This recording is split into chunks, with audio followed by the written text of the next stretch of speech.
আপনি জানেন কি এবছর প্রায় 15,500, স্পেসিফিক্যালি বললে 15,494টি ফাইল অডিটের জন্য নির্ধারণ করেছে এনবিআর জাতীয় রাজস্ব বোর্ড।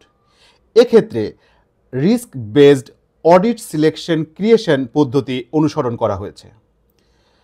এনবিআর থেকে আগেই এই মর্মে একটা নির্দেশনা ছিল, যেখানে এনবিআর অফিসিয়ালদের অডিটের জন্য বাছাই করার যে প্রক্রিয়াটি ছিল সেটি রহিত করা হবে, এই মর্মে একটি নির্দেশনা এনবিআর থেকে দেয়া ছিল, যেটি গতকাল অর্থাৎ 16 তারিখের একটি নতুন যে প্রজ্ঞাপন জারি হয়েছে সেখানে ক্লিয়ারলি মেনশন করা হয়েছে। এখানে বলা হয়েছে সারা বাংলাদেশ থেকে 15,494 ফাইল অডিটে পড়ছে এবং ওনারা অডিটের জন্য শীঘ্রই নোটিশ পাবেন। এই ফাইলটি অডিটে ফেলার ক্ষেত্রে, যেটি সাধারণত রিস্ক বেসড অর্থাৎ দৈব চয়নের ভিত্তিতে এই ফাইলটা অডিটে ফেলা হয়েছে এবং সারা বাংলাদেশ সমূহে যে সার্কেলগুলো রয়েছে সেই সার্কেল থেকে 0.05%, অর্থাৎ টোটাল যে রিটার্নটি জমা পড়েছিল তার 0.05% অডিটের জন্য নির্ধারণ করা হয়েছে। এখানে আরেকটি বিষয় বলে রাখা ভালো, যে সকল করদাতা 2021-22 এবং 22-23 করবর্ষের অডিটের জন্য পড়েছিলেন অথবা অডিট কার্যক্রম তাদের চলমান রয়েছে, ওনারা এই অডিটের কার্যক্রমের বাইরে থাকবেন।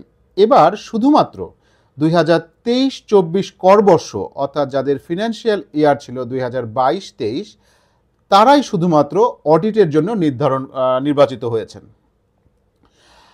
এনবিআর এই যে risk based audit selection creation পদ্ধতিতে রিটার্ন বা অডিটের জন্য যে ফাইল নির্বাচনের প্রক্রিয়া, এটি স্পষ্টীকরণ করতে বা এটি সারা বাংলাদেশের সবার নিকট সহজলভ্য করতে বদ্ধপরিকর এবং ওনারা চেষ্টা করে যাচ্ছেন পরবর্তী বছরগুলোর যে ডাটাগুলো, অর্থাৎ আমরা ইতিমধ্যে 2024-25 সালের রিটার্ন সাবমিট করেছি এবং আপনারা জানেন এবছর নর্মালি রিটার্ন সাবমিট করার কোনো অপশনই ছিল না, অর্থাৎ সবাই আমরা সেলফ রিটার্নটা সাবমিট করেছি এবং এই রিটার্নের ডাটাসমূহ ডাটাবেজে এন্ট্রি করার কাজ চলমান রয়েছে।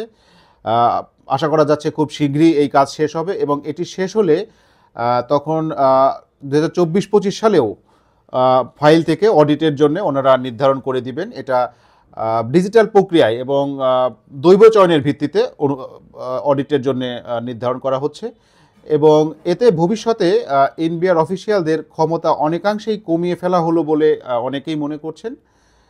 এক্ষেত্রে আপনার মতামত কি, আপনি এ বিষয়ে কি মনে করছেন আমাকে কমেন্ট বক্সে জানাতে পারেন। তো আজ এ পর্যন্তই। সবাই ভালো থাকবেন, সুস্থ থাকবেন। এ ধরনের আপডেট পেতে চাইলে আমার চ্যানেলটি সাবস্ক্রাইব করে রাখতে পারেন। ধন্যবাদ সবাইকে।